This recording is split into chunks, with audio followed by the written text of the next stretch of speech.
അമ്പിളിച്ചി രഘുവിനൊപ്പം company പോകാൻ ഇറങ്ങിയതാണോ? ഏയ്, ഞാൻ അച്ഛനെയും നിന്നെയും കുഞ്ഞുങ്ങളെയൊക്കെ ഒന്ന് കാണാൻ വേണ്ടി ഇറങ്ങിയതാ.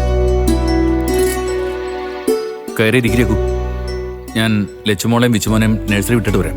അമ്മ, ഞാൻ കയറുന്നില്ല. അമ്പിളിയോട് നിൽക്കട്ടെ. ഞാൻ മക്കളെ നഴ്സറി വിട്ടിട്ട് അതുവഴി കമ്പനിയിലേക്ക് പോകും.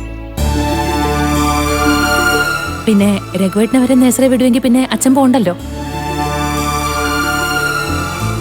അതിപ്പോ എനിക്ക് പുറത്തു വരെ പോകേണ്ട ഒരു കാര്യം ഉണ്ടായിരുന്നു. അപ്പൊ പിന്നെ എന്നാ പിന്നെ അമ്മാവനോട് വണ്ടിയിൽ വാ, അത്രയും ദൂരം നടക്കണ്ടല്ലോ. എന്നാ രഘു പോവാം. മോളെ വാ വാ വാ വാ വാ വാ, നമുക്ക് നഴ്സറി പോവാലോ. വാ വാ വാ വാ വാ വാ വാ വാ വാ, കേറിക്കോ കേറിക്കോ, വാ വാ വാ വാ. അമ്പിളി, ഞാൻ വൈകിട്ട് ഇതുവഴി വരാം. ശരി വേട്ടാ. അനു, പോയിട്ട് വരാം. ശരി എന്നാ.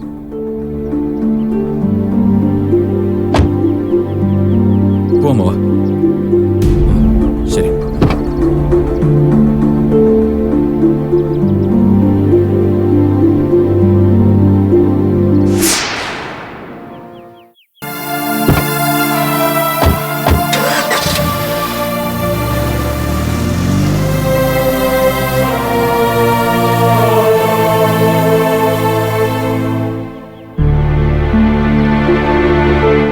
അച്ഛൻ എന്നോടുള്ള ദേഷ്യം ഇതുവരെ മാറിയില്ലെന്ന് തോന്നല്ലോ അനു. ഇപ്പോഴും എനിക്ക് മുഖം തരാതിരിക്കല്ലേ അച്ഛൻ? ചേച്ചി, അതൊക്കെ ചേച്ചിയുടെ വെറും തോന്നല. വാ വാ വാ. എന്നാലും അനു, ചേച്ചി, പെട്ടെന്ന് നിങ്ങളെ കണ്ടപ്പോ എന്താ ഏതാ പറയണ്ടെന്നൊരവസ്ഥ ആർക്കായാലും ഉണ്ടാവില്ലേ? എന്തോ എനിക്ക് തോന്നിയത് അച്ഛൻ എന്നെ മനഃപൂർവ്വം അവഗണിക്കുന്നതായിട്ടാ. ചേച്ചി, അച്ഛൻ പോയിട്ട് ഇങ്ങോട്ടല്ലേ വരുന്നേ? ചേച്ചി ഇവിടെ കാണുമല്ലോ. ആ സമയത്ത് അച്ഛൻ ചേച്ചിയോട് എങ്ങനെയാ പെരുമാറുന്നത് നോക്കിയിട്ട് നമുക്ക് തീരുമാനിക്കാം. അതുപോലെ. ശരി. അല്ല, ഭദ്രമോളും ആർച്ചമോളും എവിടെ? ഞാൻ അവരെ കാണാൻ കൂടിയാ വന്നത്. അവര് ഭാനുമ്മയുടെ അടുത്തുണ്ട്. വാ കേറ്. വാ. ആഹാ, അമ്പിളിയായിരുന്നോ?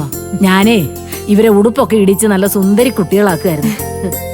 ആഹാ, മക്കള് രണ്ടും സുന്ദരി കുട്ടികളായല്ലോ.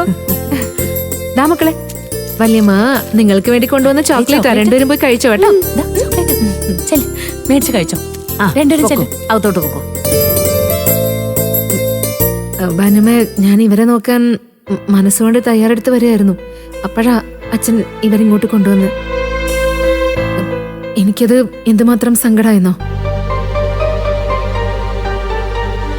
ചീരുവിന്റെ മക്കള് എന്റെ സ്വന്തം മക്കളെ പോലെയല്ലേ ഭാനുമേ? ചേച്ചി, ചേച്ചി വാ വാ.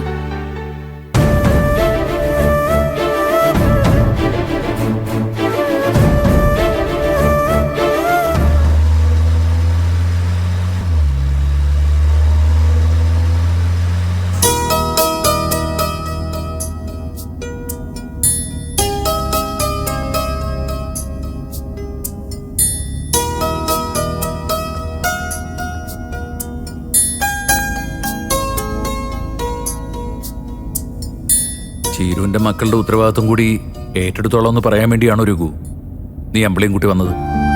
അയ്യോ, അമ്പിളിയെ ഞാൻ കൂട്ടിക്കൊണ്ട് വന്നതല്ല അമ്മവ.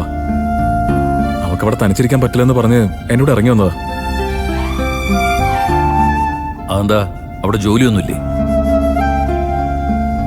നിങ്ങളവിടെ നിൽക്കുമ്പോ ദാസിന്റെ കാര്യം കൂടി അമ്പിളി വേണ്ടേ രഘു ശ്രദ്ധിക്കാൻ? അതൊക്കെ അവൾ നോക്കുന്നുണ്ടമ്മവ.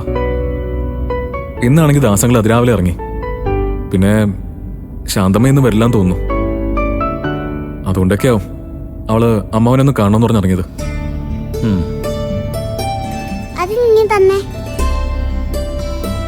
ഭദ്രമോളെയും ആർച്ചമോളെയും ഞാൻ ഇങ്ങോട്ട് കൂട്ടിക്കൊണ്ടുവന്നതിന്റെ വിഷമം അവൾക്ക് മാറിയില്ല അല്ലേ? അതൊക്കെ അമ്മാവനൊന്ന് സംസാരിച്ച തീരാന്ന പ്രശ്നമേ ഉള്ളൂ. അച്ഛൻ തന്നെ അകലുന്നുണ്ടോന്നൊരു ടെൻഷൻ അമ്പിളിക്കുണ്ട്. അത് അമ്മാവനും കൂടി മനസ്സ് വെച്ചാലും മാറ്റിയെടുക്കാൻ പറ്റും. കഴിഞ്ഞ ദിവസം വിനയൻ ദാസങ്ങളെ കാണാൻ വന്നപ്പോഴേ അമ്പിളി അവനും കുഞ്ഞുങ്ങളുടെ കാര്യം പറഞ്ഞ് വീണ്ടും ഉടക്കാൻ തോന്നുന്നു. അവൾ എന്തിനാ രഘു വീണ്ടും അതൊരു വിഷയമാക്കി മാറ്റുന്നത്? വിനയൻ അവന്റെ മൂത്ത മക്കളെ അവഗണിക്കൂ എന്നുള്ളത് നമുക്കെല്ലാവർക്കും അറിയാവുന്ന കാര്യമല്ലേ? അവരെ ഞാൻ ഏറ്റെടുക്കുകയും ചെയ്തു. പിന്നെന്തിനാ വീണ്ടും അതൊക്കെ ചർച്ച ചെയ്യുന്നത്? അമ്മാവൻ തന്നെ അവളോട് പറഞ്ഞേക്ക് അതൊക്കെ നിർത്താൻ. എന്നോടും ഇപ്പൊ ചില കുനിഷ്ടുകളൊക്കെ പറയാൻ തുടങ്ങി. നമുക്കൊക്കെ എപ്പോഴും അവളുടെ കൂടെ അങ്ങ് ഇരിക്കാൻ പറ്റും അമ്മാവ? അവളുടെ കണ്ണ് തെറ്റിയാൽ ഞാൻ വീണ്ടും വഴിതെറ്റി പോകുന്നുള്ള ചിന്തയാ അവൾക്ക്. അമ്മാവ എല്ലാ അമ്മാവനൊന്ന് സംസാരിച്ച് നേരേക്ക് നന്നായിരുന്നു. രഘു, ഞാൻ ഇനി എന്താ അവളോട് പറയേണ്ടത്? എന്റെ മക്കളിൽ മൂത്തവള അമ്പിളി. ബാക്കിയുള്ളവരെ മുഴുവൻ നയിക്കേണ്ടവളാണ് അവൾ. അവളെ ഞാൻ തന്നെ വീണ്ടും ഉപദേശിക്കേണ്ടി വരാന്നൊക്കെ പറഞ്ഞാൽ എനിക്കറിയില്ല അമ്പിളി ഇത് എങ്ങോട്ടാ പോകുന്നെന്ന്.